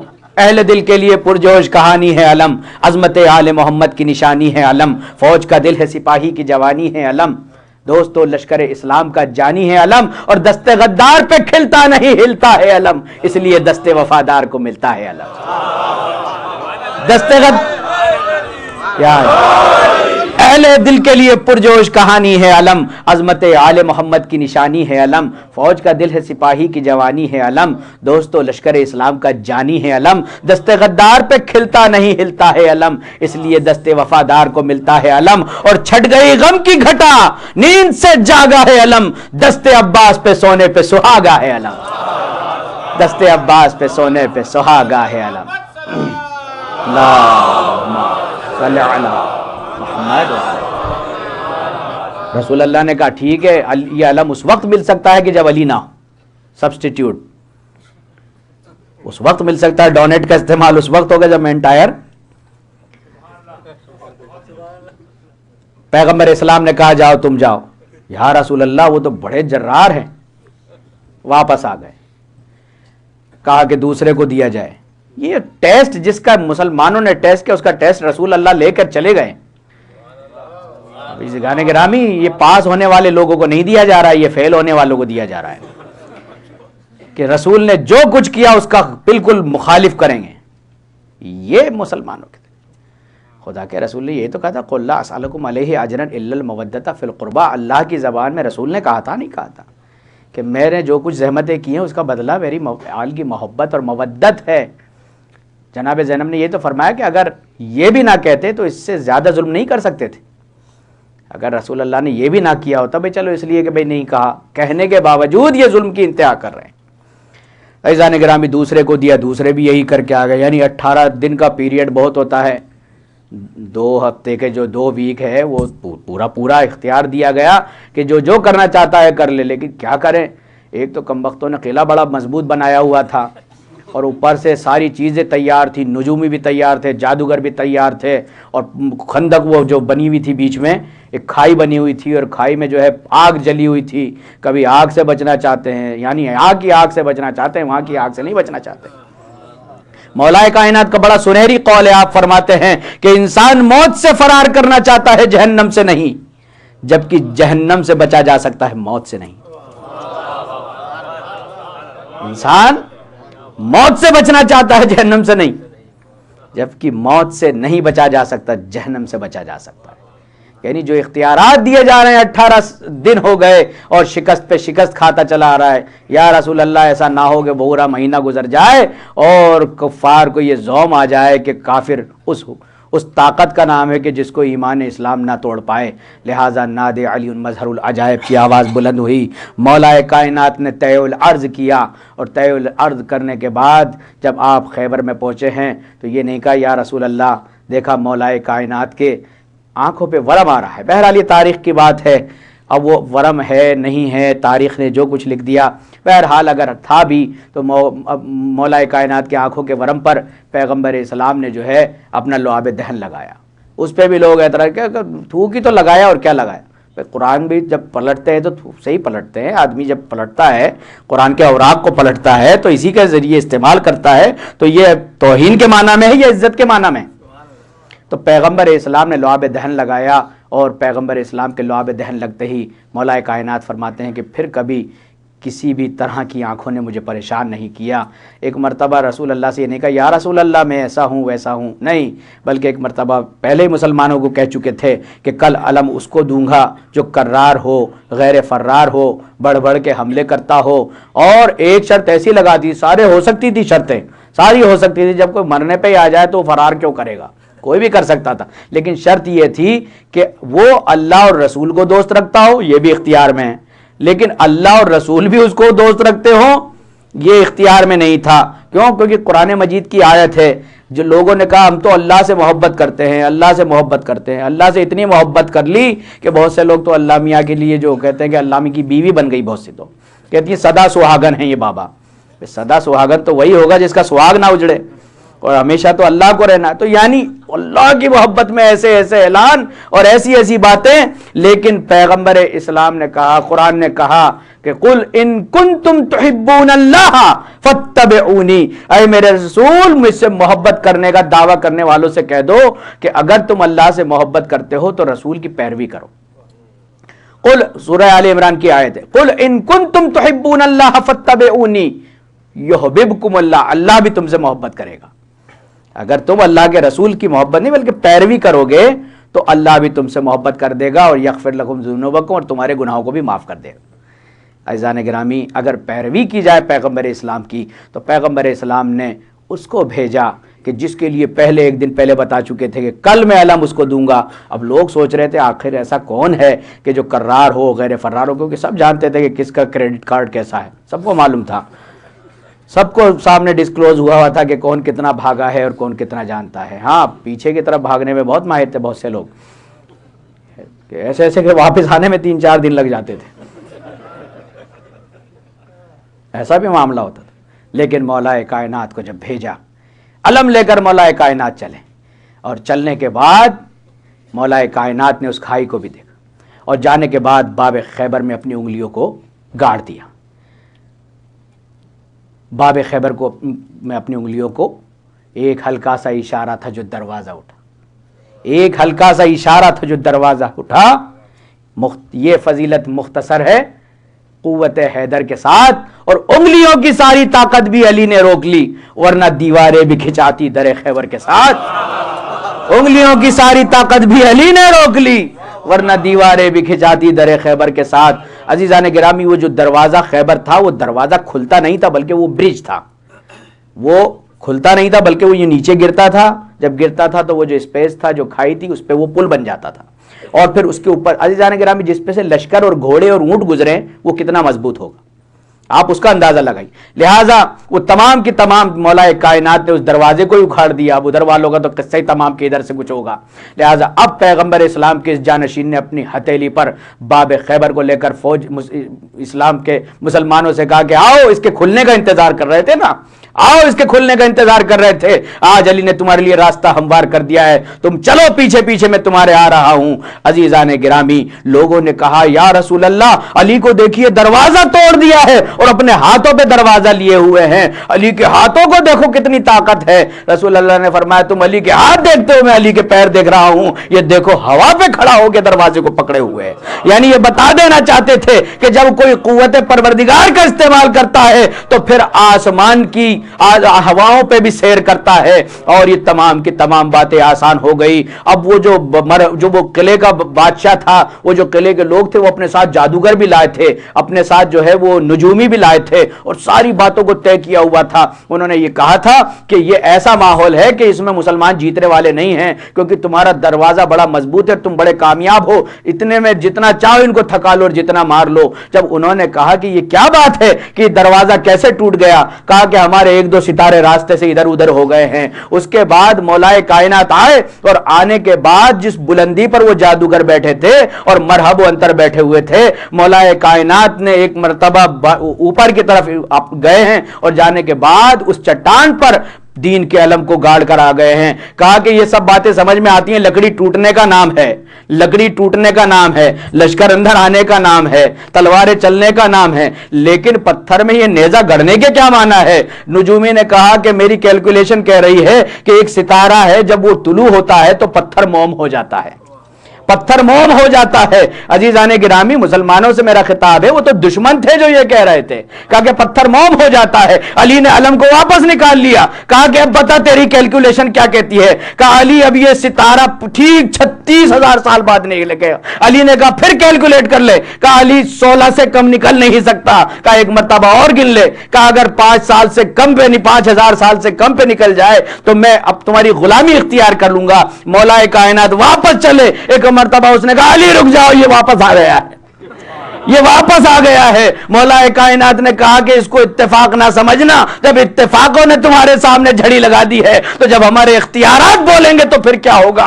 عزیزان گرامی، پیغمبر اسلام کا وہ علمدار کہ جس کو مردانگی کی بنیاد پر علم ملا، اسی وجہ سے اب یہ علم کسی اور کو نہیں ملنا تھا، علم پیغمبر اسلام کا علی کو مل گیا۔ آخرت میں بھی پیغمبر اسلام کے علمدار مولا کائنات رہیں گے، لیکن جب تک آخری وارث نہ آ جائے، علی کا یہ علم کس کے ہاتھ میں رہنا چاہیے؟ لہٰذا اس کو طے کرنے کے لیے امام حسن مولا کائنات نے امام حسن مجتبیٰ کو رائٹ دیا، امام حسن مجتبیٰ نے اس حق کو ابوالفضل عباس کو دیا۔ اور عزیزان گرامی، یہ وہ علم تھا کہ جو نشانی ہوا کرتا ہے، وہ علم تھا کہ اگر علم کو آپ بہت بڑے بڑے مملکت میں بھی یہ ہوتا ہے کہ جب ان کا پرچم ہٹ جاتا ہے تو فوج سرنڈر کر جاتی، فوجیں سرنڈر کر جاتی ہیں۔ عزیزان گرامی، مولا کائنات نے اس علمدار کی تیاری معمولی انداز میں نہیں کی ہے۔ آپ مانگیں گے تو اپنے بزنس کے حساب سے مانگیں گے، طالب علم مانگے گا تو اپنے اعتبار سے مانگے گا، ایک عالم دین اپنی دعا مانگے گا تو اپنے اعتبار سے مانگے گا۔ عزیزو، وہ جس سے سب مانگتے ہیں، جب وہ مانگے گا تو کیا مانگے گا؟ مولا مشکل کشا نے اپنی رات کی تنہائیوں میں جو خدا سے راز و نیاز کیا تو اپنے ہاتھوں کو بلند کر کے کہا خدایا مجھے ایک ایسی اولاد، ایسا فرزند عطا کر کہ جو فرزند نبی کا بازو بن جائے، جو دین کی حفاظتوں میں مصروف رہے۔ عزیزو، اگر علی نے تمنا بھی کی تو دین کی حفاظت میں کی، اور اپنے بھائی عقیل سے کہا کہ بھائی عقیل، کسی ایسے شجاع اور وفادار خاندان کی تلاش کرو کہ جس کی خاتون سے میری شادی ہو اور کوئی بچہ پیدا ہو۔ عزیزان گرامی، یہ راستہ مولا کائنات نے اس وقت میں ہمیں سکھا دیا کہ ہمیں ان سب معاملات میں اپنی نسل کو آگے بڑھانے کے لیے کوتاہی نہیں کرنی چاہیے، لہٰذا ہمیشہ نسل کا بہت ہی خیال رکھنا چاہیے، ایمان کا بڑا خیال رکھنا چاہیے۔ لہٰذا اپنے بچوں کی تعلیم اور تربیت ایسی ہونی چاہیے کہ ہماری نسلوں میں عاشقان آل محمد پیدا ہوتے رہیں۔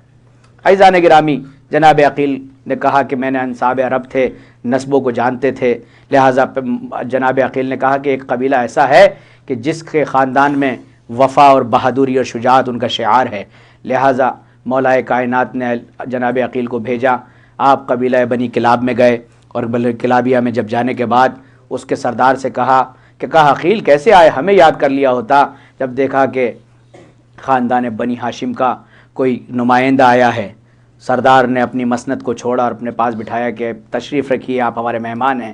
کہا کہ میں آج ایک غرض لے کے آیا ہوں اور میں یہ چاہتا ہوں کہ آپ کی بیٹی کا ہاتھ علی مرتضیٰ سے مانگنے آیا ہوں۔ ایک مرتبہ کہا کہ ایک مرتبہ یہ خبر مجھے اپنی بچی کو سنانے دو۔ اندر گیا، جانے کے بعد کہتا ہے کہ سب گھر والے وضو کریں، میں خبر سنانے والا ہوں۔ عزیزو، اس احترام کا نام عباس کا ننہالی خاندان ہے۔ لہٰذا ایک مرتبہ جب تمام خواتین تو وضو سے آئیں، شکر کا سجدہ کیا تو کہا کہ بیٹی تیرا ہاتھ تیرا رشتہ امیر المومنین سے آیا ہے۔ ایک مرتبہ تعلیم دی کہ بیٹا اس گھر میں جا رہی ہو وہ فاطمہ کا گھر ہے، لہٰذا اس بات کا خیال رکھو کہ وہ شہزادی تھی، وہ رسول زادی تھی، ہم ان کا مقابلہ نہیں کر سکتے۔ ایک مرتبہ جب ام البنین فاطمہ کلابیہ جب اس وارد خانہ امیر المومنین ہوئی ہیں تو دروازے کے باہر دو شہزادے تھے کہ جو اپنی ماں کا استقبال کر رہے تھے۔ مادر گرامی اہلاً و سہلاً۔ اس کے بعد جب اندر وارد خانہ ہوئیں تو جو لڑکیاں تھیں انہوں نے اپنی ماں کا استقبال کیا۔ ایک مرتبہ ام البنین نے کہا، فاطمہ کلابیہ نے کہا کہ اے میرے شہزادوں اور شہزادیوں، اس گھر میں کنیز بن کے آئی ہوں، مجھے کبھی ماں کی حیثیت نہ دینا، مجھے بس خدمت کا موقع دینا۔ ہاں عزیزو، خداوند عالم نے فاطمہ کلابیہ کی دعاؤں کو سنا، علی مرتضیٰ کی دعاؤں کو سنا اور ابو الفضل العباس کی شکل میں اس نعمت کو عطا کیا۔ عزیزان گرامی، عباس کوئی عام شے کا نام نہیں ہے، عام ذات کا نام نہیں ہے۔ علی مرتضیٰ جیسی امیری کی آغوش میں پلنے والا، حسن اور حسین کی آغوش میں پلنے والا، زینب و کلثوم کی آغوش میں تربیت پانے والا۔ ہاں عزیزو، جب یہ بچہ جوان ہو گیا تو جوان ہوتے ہوتے علی مرتضیٰ نے اپنی تمام فنون جنگی اس کو سکھائے۔ شجاعت ساتھ میں تھی لیکن اس کو ہنر بخشنا شروع کیا۔ ایک مرتبہ کہا کہ عباس، میں نے تمہیں فنون جنگ کے تمام تر اسلحہ چلانے کے سلیقے سکھا دیے۔ جناب عباس 24 طرح سے نیزہ چلانا جانتے تھے۔ عروج یہ تھا، اور تلوار میں کوئی ثانی نہیں تھا، گھڑ سواری میں کوئی آپ کا ثانی نہیں تھا، تیر اندازی میں کوئی آپ کا ثانی نہیں تھا، اور ساتھ ہی ساتھ لشکر امیر المومنین میں حفظ قرآن کا درس دیتے تھے۔ حفظ قرآن کے معلم تھے جناب ابو الفضل العباس۔ یہ کوئی معمولی بات نہیں ہے کہ جہاں پر تربیت فنون جنگی ہو رہی ہے وہیں تربیت اخلاقی اور دینی ہو رہی ہے۔ یہ پروان چڑھ رہے ہیں تین اماموں کے پاس، تین اماموں کی آغوش میں پروان چڑھ رہے ہیں۔ لہٰذا کہا، عباس میرے اعتبار سے تمہاری تمام فنون جنگی تکمیل ہو گئی ہیں، اب تمہارا ایک امتحان ہے۔ میں نے ایک شجاع کو بلایا ہے جو تم سے مقابلہ کرے گا، اگر تم نے اس کو مقابلے میں ہرا دیا یا اس کے واروں کا مقابلہ کر لیا تو میں سمجھوں گا کہ تم کربلا کے لیے تیار ہو چکے ہو۔ ایک مرتبہ یہی ہوا۔ اب جناب ابو الفضل العباس تمام رات انتظار کرنے لگے کہ کل کا مقابلہ کیسا ہوگا، کاش میں اپنے اس مقابلے میں جیت جاؤں اور میں اپنے آقا کے لیے کربلا کے لیے تیار ہو جاؤں۔ ہاں عزیزو، آنے والا نقاب پوش تھا۔ آنے کے بعد جناب ابو الفضل العباس پر حملے کرتا رہا اور اس کے بعد ان کو موقع دیا اور کہا کہ تم مجھ پر حملہ کرو۔ جناب عباس نے حملہ کیا، آنے والے نے تمام وار کاٹ دیے۔ عباس نے کہا کہ اگر میرے اس وار کو تم نے کاٹ دیا تو پھر میں سمجھ جاؤں گا کہ یہ کون ہے۔ اپنے وار کو کٹتے ہی کہا کہ اب میرے بابا علی مرتضیٰ کے علاوہ تم کوئی اور نہیں ہو سکتے۔ ایک مرتبہ علی نقاب کو ہٹایا، بیٹے کو گلے سے لگا لیا، عباس آج فنون جنگی میں نے تجھے کامل کر دیا، اے میرے معبود میرے اس عباس کی خدمت کو قبول فرما۔ ہاں عزیزو، تمام جنگوں میں بابا کے شانہ بشانہ اب حسن مجتبیٰ، لیکن مولا کائنات کی وفات کے شہادت کے بعد جناب عباس مطیع امامت تھے، لہٰذا امام حسن مجتبیٰ علیہ السلام کی امامت میں رہے اور جیسا جیسا وہ کرتے تھے عباس کو بڑا غیظ بھی آیا۔ عزیزو اس کو صبر کہتے ہیں۔ خدا نے جس صبر کرنے والوں کا ذکر کیا ہے ان صبر کرنے والوں میں عباس کا نام بھی سر فہرست ہے کہ اختیارات موجود ہیں لیکن اپنی طاقت کا استعمال نہ کرنا۔ حسن مجتبیٰ کے جنازے پر تیر چلے، جناب ابوالفضل العباس نے بارہا چاہا کہ شمشیر کو نکالے لیکن حسین نے دستہ قبضہ شمشیر پہ ہاتھ رکھ دیا۔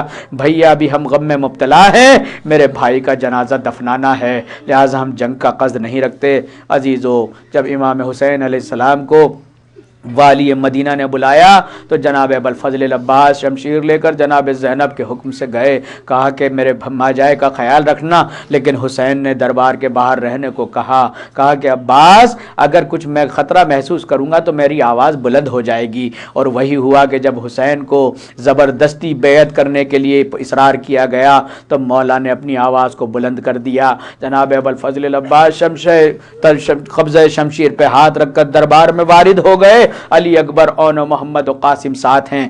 بنی ہاشم کے جھرمٹ میں امام حسین علیہ السلام کو واپس گھر لایا گیا۔ ہاں عزیزو عباس سے یہی کہا گیا کہ بھیا تم تو کربلا کے لیے ذخیرہ ہو، کربلا کے لیے ذخیرہ ہو۔ 2 محرم کو حسین کربلا پہنچ گئے۔ کربلا پہنچنے کے بعد 3 محرم کو آپ کے خیام ہٹا دیے گئے۔ ہاں عزیزو جناب زینب سے حسین نے یہی تو کہا، ارے اب تک تو میں عباس کو اس لیے روکتا تھا کہ ابھی کربلا نہیں ہوئی ہے، ابھی کربلا نہیں آئی ہے، اب میں کیا کہہ کر روکوں۔ زینب اولیاء مقام نے ابوالفضل العباس سے کہا بھیا خیمے ہٹا لیے جائیں۔ ہاں عزیزو وہ وقت آیا کہ جناب عباس نے ایک مرتبہ پرچم مرکزی کو لگا دیا اور اپنی سرحدوں کا تعین کر دیا، سرحدوں پر اپنے لوگ ہٹ لگا دیے۔ کس کی مجال جو میرے آقا کے خیموں کی طرف اپنی نگاہیں اٹھا کر دیکھ لے۔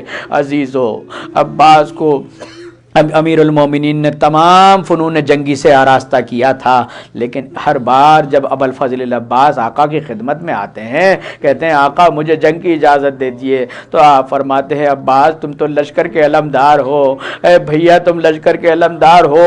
عباس مقتل کی طرف نگاہ کر کے کہتے تھے آقا اب وہ لشکر ہی کہاں رہا جس کا میں علمدار ہوا کرتا تھا، اور محمد مارے گئے، قاسم شہید ہو گئے۔ ہاں عزیزو تمام اعزاء و اقرباء و انصار چلے گئے، حسین ابن علی نے عباس کو اجازت نہیں دی۔ اے بھیا میرے دل کی ڈھارس ہو، اے بھیا میرے دل کی ڈھارس ہو۔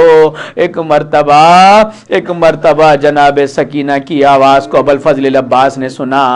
جناب سکینہ اس مقام پر گئی کہ جہاں پر مشقیں رکھی جاتی تھی۔ عزیزو آج 7 محرم کا دن گزر گیا ہے، آج سے پانی بند نہیں ہوا، پانی تو 4 محرم سے بند ہو گیا تھا، آج تو پانی ختم ہو گیا تھا۔ آج کی صبح تشنگی کی صبح تھی، صبح سے شام تک تشنا رہے، پھر 8 محرم کا دن گزرا، پھر 9 محرم کا دن گزرا۔ عزیزو بچوں کی صدائے اعلیٰ تش بلند ہیں۔ غازی کو جناب سکینہ نے بلایا، اے چچا بچوں کو دیکھو یہ خیمے کے اس حصے میں لیٹ گئے ہیں کہ جہاں پر تھوڑی بہت مٹی گیلی تھی، یہ وہاں لیٹ گئے ہیں، پیاس مارے ڈالتی ہے، اے چچا پانی کا کوئی سبیل ہو جائے۔ ایک مرتبہ غازی نے کہا اے سکینہ میری سفارش اپنے بابا سے کر دو۔ بچی کو اپنے ساتھ لے کر آئے اور لانے کے بعد امام کی خدمت میں آئے۔ آقا ان بچوں کی میں اعلیٰ تش کی آواز کس طرح سے سنوں، کس طرح سے من کی آواز اعلیٰ تش سنوں، میرا جگر پھٹتا ہے۔ حسین نے فرمایا اے عباس میں تمہیں اجازت تو دیتا ہوں لیکن سبیل آپ کی اجازت دیتا ہوں۔ جناب سکینہ نے مشک کو لا کر دیا، مشک سکینہ علم پر باندھ دی گئی، بڑی سوکھی ہوئی مشک تھی، غازی نے اپنے علم پر باندھ دیا اور اس کے بعد امام حسین علیہ السلام سر جھکا کر بیٹھ گئے، روتے جاتے ہیں۔ غازی نے کہا آقا یہ گریہ کا سبب کیا ہے؟ کہا بھیا اب مجھے یقین ہو رہا ہے کہ جو آنکھیں جاگا کرتی تھی وہ آنکھیں سو جائیں گی، اور جو آنکھیں سویا کرتی تھی وہ خوف و ہراس سے جاگیں گی۔ اے بھیا ارے جب تک تم تھے، اشکیا جاگتے تھے، میرے بچے نیند سو جاتے تھے یا چین کی نیند سوتے تھے، لیکن تمہارے جانے کے بعد وہ سوئیں گے اور میرے بچے خوف سے جاگیں گے۔ اے بھیا، ارے تم میرے بھائی ہو، میری ڈھارس ہو۔ عزیزو، ایک مرتبہ ابوالفضل العباس نکلنا چاہتے ہیں، امام نے فرمایا عباس پرچم کو ذرا نیچے رکھو، زمین پر پرچم کو خم کیا، حسین نے کچھ لکھا ہوا تھا اس کو مٹا دیا اور اس کے بعد کچھ لکھنا چاہا۔ فضہ یہ ماجرا دیکھ رہی تھی، فضہ روتے روتے وارد خیمہ ہوئی، زینب علیہ مقام سے کہا شہزادی غضب ہو گیا، کہا کیا بات ہے؟ عباس کے پرچم پہ لکھا تھا نصر من اللہ فتح قریب، حسین نے اس کو ہٹا کر لکھ دیا انا للہ و انا الیہ راجعون۔ ہاں عزیزو، حسین کا یہ غازی چلا، ایک مرتبہ یہ غازی جب چلا تو چلنے کے بعد فوج کو پتا چلا کہ بنی ہاشم کا شیر آ رہا ہے، لہٰذا فوج سمٹنے لگی، عباس کا راستہ گھیرنے لگی۔ عزیزان گرامی، آپ جانتے ہیں علی نے عباس کا نام عباس کیوں رکھا تھا؟ عباس کا نام عباس کیوں رکھا تھا کہ جب شیر غصے میں ہوتا ہے تو اس کو عباس کہتے ہیں۔ ایک مرتبہ اس بپھرے ہوئے شیر کو جب کنارے گھاٹ دیکھا تو اشکیا پیچھے ہٹ گئے، ارے کوئی نہیں جو اس غازی کا مقابلہ کرے، لیکن ہائے رے افسوس، عباس وفا میں بندھے ہوئے ہیں، اطاعت میں بندھے ہوئے ہیں، آقا نے پانی کی اجازت دی ہے، تلوار ایک نیزہ دیا تھا کہ عباس کوئی قریب آئے تو اس کو دور کر دینا، بقیہ تلوار نہیں دی تھی۔ غازی چلا، چلنے کے بعد گھاٹ پہ قبضہ کر لیا۔ دنیا جو نہیں جانتی ہے جان لے، ارے یہ گھاٹ حسین کا ایک علمدار چھین چکا ہے۔ ہاں عزیزو، گھاٹ پر گئے، جانے کے بعد رہوار سے کہا پانی پی لے۔ گھوڑے نے خیمے کی طرف رک کر کے کہا آقا ارے بچے پیاسے ہیں، میں کس طرح پانی پیوں؟ عباس نے ایک مرتبہ مشک سکینہ کو پانی میں ڈالا۔ تاریخ لکھتی ہے کہ ابوالفضل العباس نے جب مشک سکینہ کو پانی کی ترائی میں ڈالا اور اس کو بھر لیا، بھرنے کے بعد اب عباس نے اپنے گلے میں مشک کو لگا لیا۔ جب لائے تھے تو جناب غازی اس کو علم پر باندھ کر لائے تھے۔ اب جو عباس نے اپنے سینے پر سکینہ کی مشک کو لگا لیا اور رہوار سے کہا رہوار جتنی جلدی ہو سکے خیام حسینی میں چل۔ ایک مرتبہ اس بے غیرت فوج کو غیرت آئی اور کہا کہ اگر عباس پانی لے گئے تو یہ ہماری ہار اور ذلت اور خواری کی نشانی ہوگی، لہٰذا تمام سمٹے ہوئے گیدڑ ایک مرتبہ شیر کو گھیرنے چلے آئے۔ غازی تلوار نہ تھی جو حملہ کرتا، لہٰذا بڑھتا چلا گیا۔ ایک مرتبہ غازی کو دور سے دیکھ رہے تھے۔ تاریخ لکھتی ہے کہ جب مولا درخت کے کنارے سے گزرے تو وہاں پر ایک شقی جو کمین گاہ میں چھپا ہوا تھا، اس نے درخت پر لٹکتے ہوئے غازی کے ایک شانے پر وار کیا۔ عزیزو ایک بازو قلم ہو گیا، غازی آگے بڑھا، دوسرے درخت سے دوسرا وار ہوا۔ عزیزو ارے جب کسی کے دونوں ہاتھ کٹ جائیں تو اب کیا چارہ رہتا ہے؟ رہوار کو ایڑ لگائی، اے میرے وفادار حسب وفا مجھے خیمے تک پہنچا دے تاکہ میں سکینہ کا وعدہ پورا کر سکوں۔ ہاں عزیزو، رہوار چلنے لگا لیکن ایک سنسناتا ہوا تیر آیا۔ غازی نے مشک کو بچانا چاہا، وہ تیر غازی کی آنکھ میں پیوست ہو گیا۔ دوسرا سنسناتا ہوا تیر آیا۔ عزیزو تاریخ لکھتی ہے کہ عباس تیر کو نکالنا چاہتے ہیں، اس کا خون بہ کر دوسری آنکھ میں جا رہا ہے۔ عزیزو دونوں زانوؤں سے تیر کو نکالنا چاہا، اسی اثنا میں شقی نے ایک ایسا تیر پھینکا مشک سکینہ پر لگا، پانی بہ گیا۔ عباس نے گھوڑے کا رخ موڑ دیا، اے حسب وفا اب مجھے خیمے میں نہ لے جانا۔ ارے سکینہ کا وعدہ کیسے وفا ہو؟ ایک مرتبہ علم کو ہلتے ہوئے دیکھا، اپنے بیٹے علی اکبر کو آواز دی، ارے بیٹا علی اکبر، ارے میرے بھائی کا علم نظر نہیں آتا۔ ایک مرتبہ چلنے لگے، چلتے چلتے کالان ان کا ذرا دہری، اے بھیا میری میری کمر ٹوٹ گئی، اے بھیا میں غریب ہو گیا، اے بھیا میں دیار غربت میں لٹ گیا۔ ایک مرتبہ آنے کے بعد عباس کے شانوں کو آغوش میں اٹھایا، بھیا کو تڑپتے ہوئے دیکھا، غازی زمین پر لیٹا ہوا ہے، کہا کہ بھیا عباس کیا بات ہے؟ آقا میری کچھ وصیتیں ہیں، میری کچھ وصیتیں، ان کو آپ پورا کر دو۔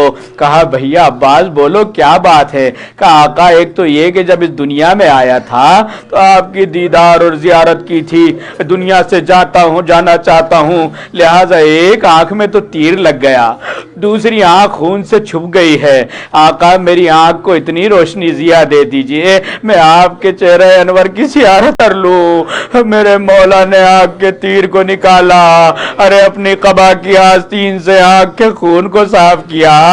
عباس نے کہا آقا میری دوسری وصیت یہ ہے کہ میری لاش کو خیمے میں نہ لے جانا، مجھے سکینہ سے حیا آتی ہے، میں وہاں پانی کا وعدہ کر کے آیا تھا، لہٰذا میں وعدہ پورا نہ کر سکا۔ اور تیسرا یہ آقا میں ان عربوں کو جانتا ہوں، جب یہ کسی سے دشمنی اور کینہ رکھتے ہیں تو اس کی لاش کو پامال کر دیتے ہیں، آقا میری گزارش یہ ہے کہ ان سے کہنا اگر تم یہ قصد رکھتے ہو تو عباس کی یہ وصیت ہے میرے آقا کے لاشے کو چھوڑ دینا، میرے لاشے کو پامال کر لینا۔ عزیزو یہ وصیت حسین کا بھائی کر رہا ہے۔ ایک مرتبہ حسین نے کہا بھیا ارے جب سے اس دنیا میں آئے ہو، جب سے بولنا سیکھا ہے، تب سے میرے کان تمہاری زبان سے بھائی سننے کو ترس گئے۔ کہا کہ آقا میں نے اپنے ماں سے وعدہ کیا ہے، امام نے فرمایا میں حکم امامت دیتا ہوں کہ مجھے ایک مرتبہ بھائی کہہ دو۔ ایک مرتبہ عباس کی زبان پر ارے بھائی کا جملہ آیا، روح قبض انصری سے پرواز کر گئی، اے علی اکبر، اے علی اکبر، ارے میرے بھیا کا علم لے چلو، علم لے کر چلے۔ سکینہ نے بچوں کو جمع کیا، اے بچوں گھبرانا نہیں، میرا چچا پانی لا رہا ہے۔ اب جو علم سکینہ نے اکبر کے ہاتھ میں دیکھا، کہا بچوں اپنے کوزوں کو توڑ دو، اب پانی کی آس چھوڑ دو۔ عباس نہ آئے لیکن علم غازی آیا۔ اللہ لعنت اللہ عباس علمدار مدد کر، یا حضرت عباس علمدار مدد کر، لگتے جگر حیدر کرار۔